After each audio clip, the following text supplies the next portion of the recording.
कानून की जरिए। हालांकि आप शैलेश जी, आपने बड़े अच्छे से इसको एक्सप्लेन किया, लेकिन अब अगर कुल मिलाकर हम ये पूछे कि जो सरकार का रवैया है कि ना राष्ट्रीय सुरक्षा का हवाला देके किसी को भी बंद कर दो या किसी का भी काम रोक दो, किसी के ऊपर कोई किसी तरीके की रोक लगा दो, उसके बाद जो प्रेस फ्रीडम का मामला है वो तो है ही है कि आप एक प्रेस की आजादी छीन रहे हैं, ये कहते हुए कि भाई आपने सत्ता को कैसे, सत्ता के ऊपर सवाल कर लिया, आप कैसे एंटी स्टैब्लिशमेंट है। अक्सर इस तरीके की लेबलिंग की जाती है कि अरे आप तो एंटी स्टैब्लिशमेंट हैं, आप सत्ता के पाले में नहीं हैं। जो इस तरीके की बातें होती हैं, क्या उस पर अब किसी तरीके की रोक लगती हुई दिख रहे हैं? आपको लगता है कि सरकार इस पर सोच समझ के अब कुछ ऐसा करेगी, या सरकार के लिए ये जो ऑर्डर आया है, ये जजमेंट आया है, ये एक लर्निंग लेसन होगा, इसकी क्या गारंटी? देखिए, इसकी कोई गारंटी तो है, सरकार अपनी तरफ से चलती रहेगी। आप कहें कि जैसे अभी किया जा रहा है कि आपके खिलाफ मामला हो या नहीं हो, मैं इनकम टैक्स को एक इंक्वायरी के लिए भेज दूंगा, फिर आप इनकम टैक्स में जाते रहिए, आपको सजा नहीं होगी, या हो सकता है वो सजा सुना देंगे, बाद में चल के वो आप उससे छूट जाएं, लेकिन आपका हैरेसमेंट होता रहेगा। तो जिस तरह से अभी ईडी का दुरुपयोग हो रहा है, इनकम टैक्स ऑफिस का दुरुपयोग हो रहा है, सीबीआई का दुरुपयोग हो रहा है, वैसे ही इस पे दुरुपयोग पे रोक लगने जैसी स्थिति तो मुझे नहीं दिखाई देती है। लेकिन आप देखिए कि जो इसमें जो है, जो सुप्रीम कोर्ट का फैसला आया है, उसमें वो एक और चीज रेखांकित करते हैं, और वो कहते हैं कि प्रेस का कर्तव्य है कि वो सत्ता के बारे में सच बोले और नागरिकों को तथ्यों के बारे में सूचित करे। तो यानी वो ये कह रहे हैं कि प्रेस की आजादी रहनी चाहिए। जो आपने कहा वो तरीके निकाल देंगे, अगली बार किसी और को कर देंगे, तो कोर्ट कोई एक ऐसा फैसला तो सुना नहीं सकती कि अब से ऐसा आप इसका उपयोग ही नहीं करेंगे। राष्ट्रीय सुरक्षा के लिए कानून बने हुए हैं, उसके मानदंड बने हुए हैं, किस मामले को राष्ट्रीय सुरक्षा के लिए खतरा माना जाएगा, किसको नहीं माना जाएगा, ये सब बने हुए हैं।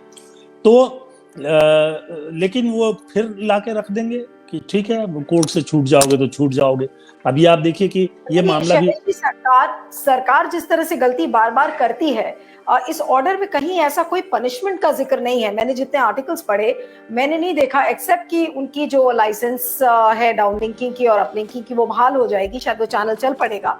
लेकिन क्या आपको नहीं लगता कि जो हर्जाना जिस तरीके का था, जो नुकसान मीडिया वन को झेलना पड़ा, और एक जिस तरीके उसका कॉम्पेंसेशन क्या है? आप चैनल को चला देंगे, उसके बाद कोई पनिशमेंट नहीं देंगे ऐसे लोगों को जिन्होंने फालतू में राष्ट्रीय सुरक्षा का हवाला दे दिया। आज क्या उन लोगों के खिलाफ कोई एक्शन नहीं होना चाहिए?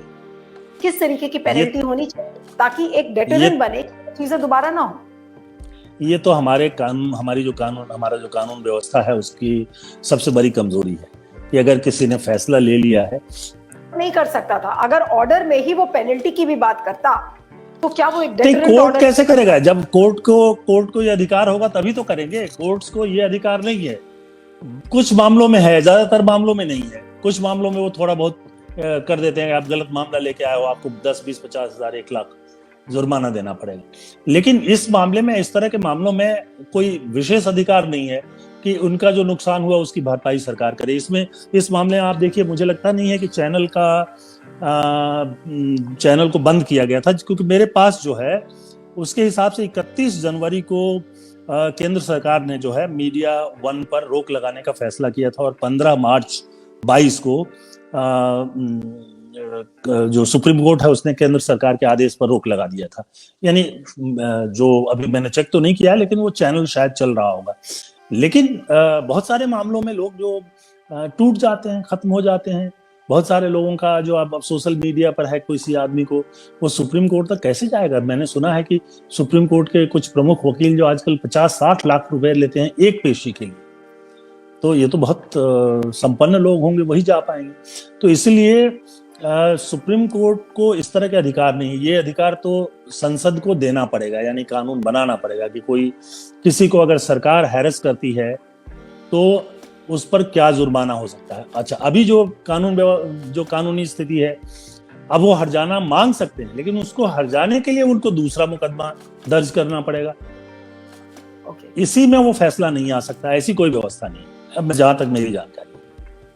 वाकई में, लेकिन काफी गंभीर पॉइंट्स को उठाया गया है इस जजमेंट में। अब देखना ये होगा कि जो बात शैलेश जी कह रहे थे कि दुरुपयोग ना हो, सरकार कैसे बचेगी, शायद ऐसा नहीं लगता है। लेकिन इंडिविजुअली जिस तरीके से अलग अलग केसेस के संदर्भ में इस तरीके के ऑर्डर आते हैं, तो वो अपने आप में एक आईना होते हैं कि सरकार का आचरण क्या है, सरकार अपने आप को किस तरीके से कॉन्डक्ट कर रही है। और ये ऑर्डर ने भी एक तरीके से सरकार को आईना दिखाया है, लेकिन सरकार आईने में अपने आप को तब देखेगी जब वो देखने के लिए तैयार हो। वो भी एक बहुत बड़ा सवाल है। तो देखना होगा कि इस ऑर्डर का असर क्या होता है और सरकारें अब आगे क्या सोच समझकर ऐसा काम करेंगी। Thank you so much Shailesh ji, आप इस समय हमारे साथ जुड़े। इस वीडियो को ज्यादा से ज्यादा शेयर करिएगा, फीडबैक दीजिएगा और बने रहिएगा मेरे खास कार्यक्रम हार्ड रियलिटी में। Thank you.